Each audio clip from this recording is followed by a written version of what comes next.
Right, so to kick off StoryFeast, we are honored to have a keynote from an editor with over 20 years experience.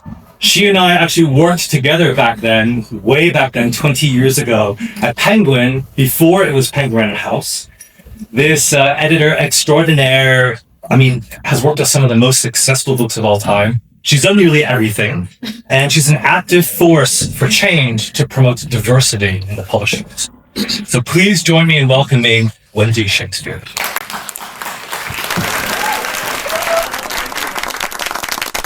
Brilliant. So, good morning. I'm Wendy Shakespeare, and I'd like to welcome you all to this year's StoryFeast Festival. And I'd also like to thank the StoryFeast team for inviting me to be, as a shy teenager growing up in Greater Manchester. I would never have imagined that I might end up on a stage like this, talking about being an editor. Nor would I have imagined being part of a community of ESEA creatives who I now count as my friends. Now, some of you might know this festival as the ESEA Authors Lit Fest if you've come last few years. But this year, the team felt it was time for a fresh name, something that would capture the rich heritages and diverse cultures that make up the ESEA creative community. And so, I think it's a really fitting name for a festival where we bring our stories to share, a place where we can have a mix of ideas and perspectives. And the notion of a feast of stories reflects how ESEA voices can add richness to the wide landscape of British publishing. This year is especially exciting because not only are we celebrating the first StoryFeast Festival, but next Sunday we'll see the inaugural Little StoryFeast Day. Hosted at the British Library, it will be a family day dedicated to ESEA children's books, with storytelling and workshops designed to inspire the next generation. And I'm really excited about that, but unfortunately I can't go because I'm going to an editorial conference. So I'm going to be having a proper word knowing weekend, but I recommend going to this if you can. And in particular, both StoryFeast and Little StoryFeast will be highlighting the British Vietnamese literary community, as this year marks the end of the American War in Vietnam, which actress, playwright, and novelist Thuyen Do will talk about in this afternoon's keynote speech. StoryFeast's expansion into children's books has a special resonance for me, because my journey began with a love of children's literature. I think Little StoryFeast will be particularly impactful for children who are going to see themselves reflected in the books at the festival, and I hope they might be inspired to create their own stories too. On that note, this speech has been an interesting opportunity for me to think about my own story. The eldest of three, I was born and raised in Greater Manchester. My parents came to England from Guangzhou in South China, via Hong Kong in the late 1970s. You can figure out how old I am from that. We lived above our Chinese Chippy, which, if you didn't know, is a fish and chip shop plus a Chinese takeaway. And you could say it's a very quintessentially British Chinese food establishment. So, like our shop, and typically for many children of immigrants, I inhabited two worlds. My predominantly Chinese world at home and my British world outside it. At home, I spoke Cantonese, which Cantonese look anime, and I was called by my Chinese name, Winga. And at school, I went by my English name, and I hated it if any of my friends asked me to speak Chinese.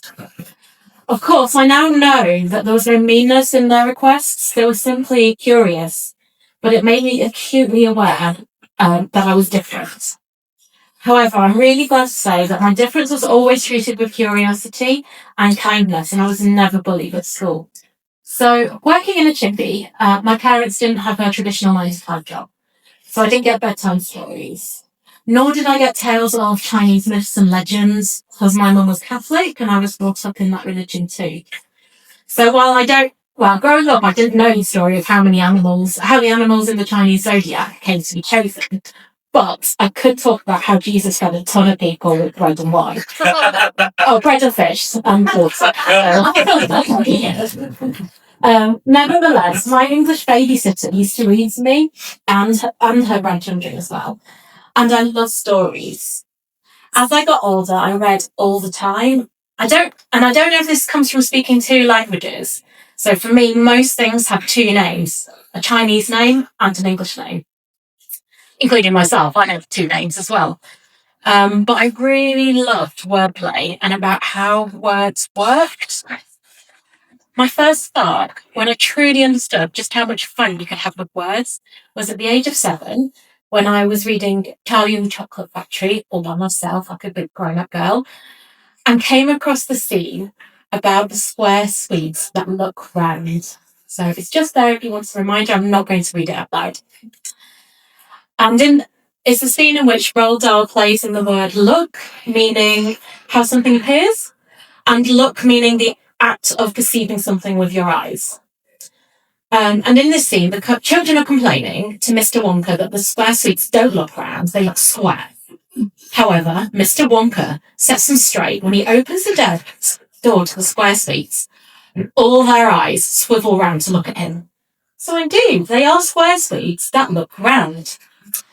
And to this day, that passage still makes me smile, because it was just the magic of words that they could do that. So I was very lucky that my parents would let me buy whatever books I wanted. I ploughed through all the books by Roald Dahl. I was mesmerised by Enid Blyton's Magic Faraway Tree and the Wish and Tear Adventures. So I wasn't that bothered about the famous five and all that, a bit too real world for me. And then I discovered the brilliance of Diana Wynne Jones, who remains my favourite author to this day.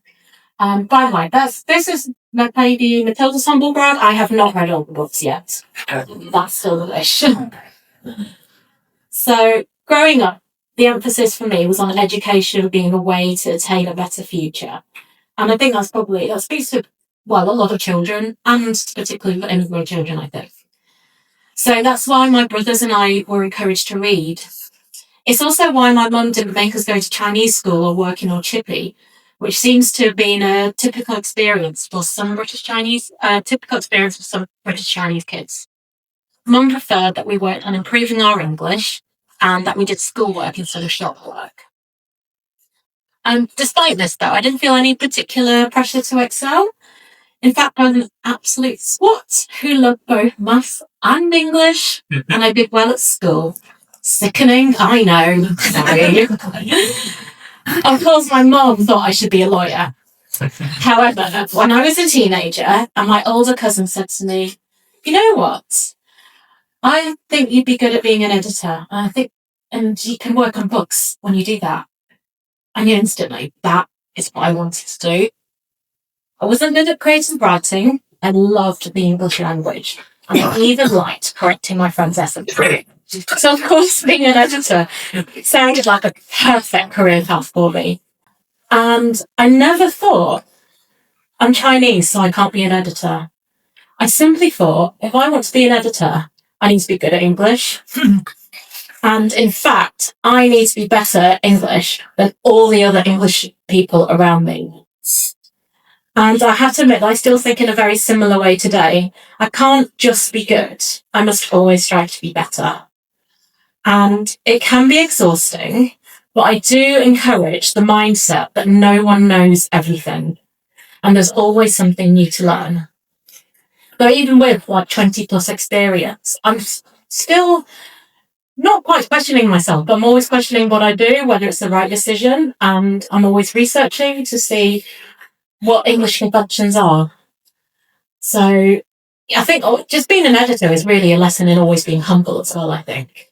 I followed a career plan that was a fairly typical route into publishing. Again, won't go into it all. I did a literature degree, followed by a publishing master's, then I got a job as a trainee editor.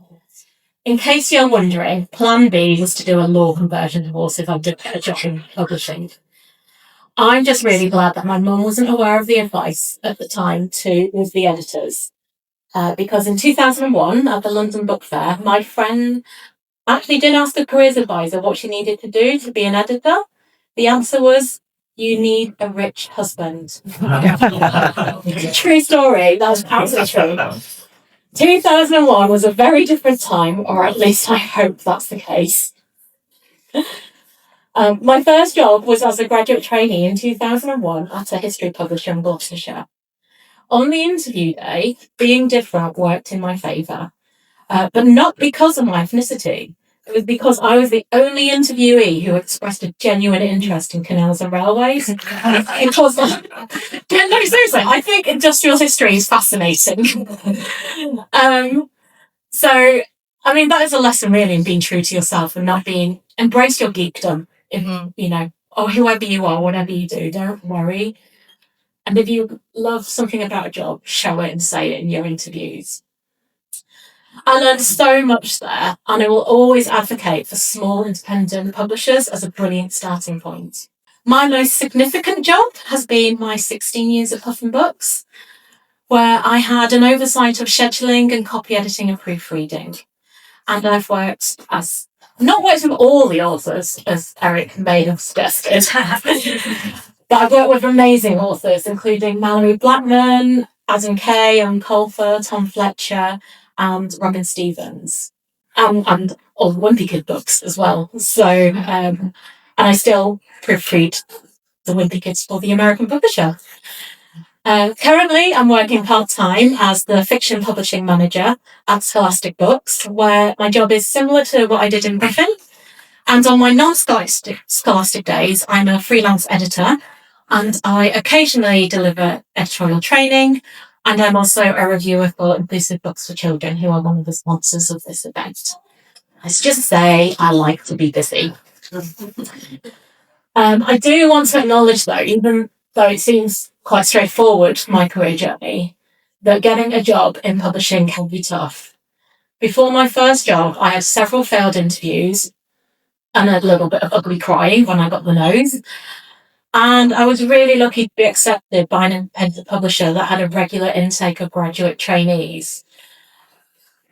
If any of you are interested in a career in publishing, I urge you to read writers and artists' yearbooks to see what scope there is beyond the big four publishers. Not all publishing jobs are in London, and not all publishing jobs need to be in editorial. There are so many other roles within a publishing company, from design to production and finance, from marketing and publicity to sales and rights. And publishing is more than just commercial trade publishers. There are, for example, specialist publishers like the history publisher I started at, academic publishers, literary agencies and packages, and that's just among some of them. And all of those publishers should be listed in these yearbooks. So for me, even when I started out, I referred to the Writers and the Artists Yearbook 2001 to find out about the industry. For me, I was lucky to get my dream job as a copy editor at Puffin Books in the managing editorial team. I was not a natural commissioning editor. I did not like pitching for books, and I did not like coming up with ideas for books. Instead, I loved being behind the scenes, where I could focus on the nitty-gritty, the words, the punctuation, the grammar. I was in my element in that team. So this is a little bit of what you do as a copy editor and editing in general. I was also the only ethnic minority person in that team. But back then, I didn't think too much about it. Pretty much everyone at school and on my university courses had been white, so I really didn't expect my working life to be any different. However, my heart did skip a beat when I learned that I wasn't the only ESEA editor in Lady Bird and Puffin, because there were two Asian American editors in the front licensing team. One of them being brilliant Eric, who's part of StoryFeast now. So we didn't hang out, we didn't know each other that well, but I don't think you knew this, Eric, but I thought it was really nice for me knowing you were there. Solidarity. Yeah, solidarity. But nowadays, though, I am very much aware of my background and my cultural heritage, and I embrace everything that's made me who I am today. My job as a copy editor is to find the heart song of an author's story. And all my comments and edits go towards strengthening it. So thank you to lovely Lisette also. This is a very long tweet from Lisette, but it gives context of why that phrasing comes from. Yeah, so I absolutely love editing, and copy editing in particular, because that's when you get into the very micro level of language. And it is indeed, like, Lisette was the one who introduced me to that phrasing heart song, and it is so very much true. It's knowing the author's voice, knowing the story, and making sure your edits all fit that. However, that doesn't mean I can't draw on my own experiences too. Because I speak with a northernish accent, I can call out when rhymes don't work for northerners. So, for example, staff does not always rhyme with giraffe. So might the author want to rethink that rhyme? Thinking about my own parents, I might query whether a particular idiom is necessary in a picture book, when there's a chance that the grown-up reading it aloud might not be fluent in English, so might not understand the idiom if there's not enough context to explain it. And that's something that if you're a native English speaker and you've only ever spoken English, you might not consider as you're working on a picture book. I might query whether a character should call their East Asian grandfather Gong Gong instead of Gramps.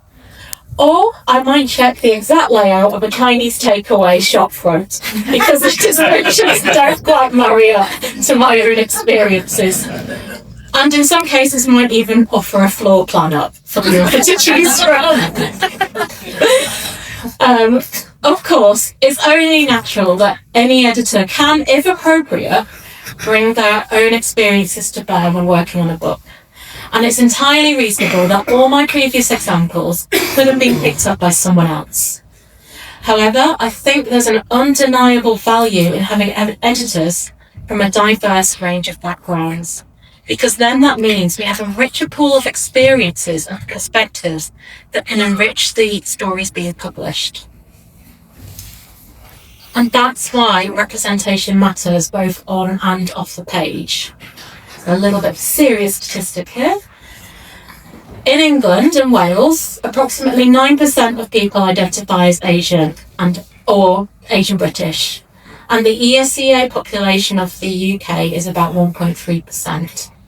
However, in 2024, the UK publishing workforce saw a drop from 9% to 7% in the Asian or Asian British group.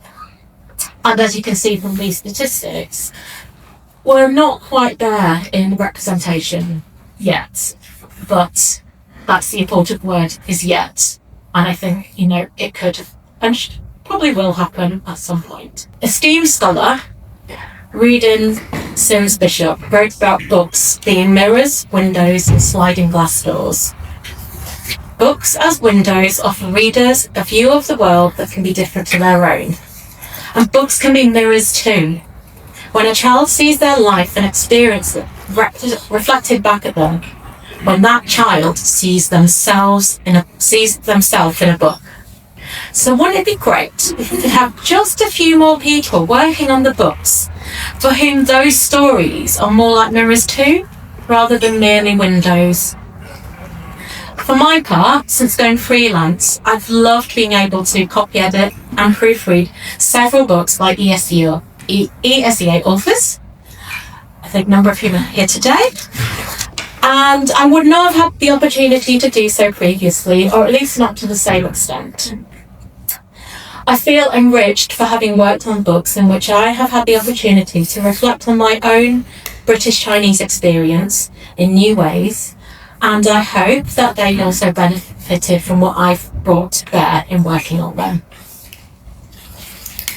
StoryFeast is playing an important part in celebrating and amplifying ESEA stories, but I would especially like to thank the team for giving space to those working within publishing, especially with this afternoon's Industry Insiders panel.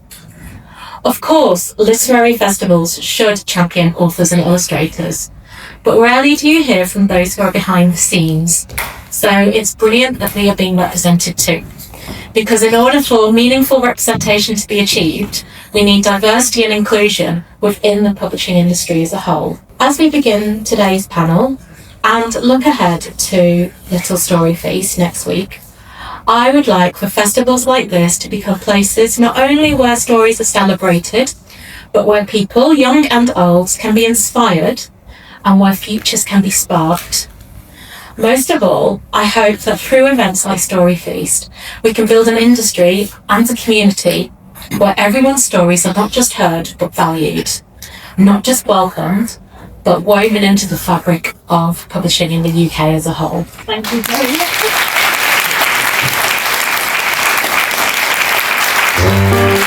much.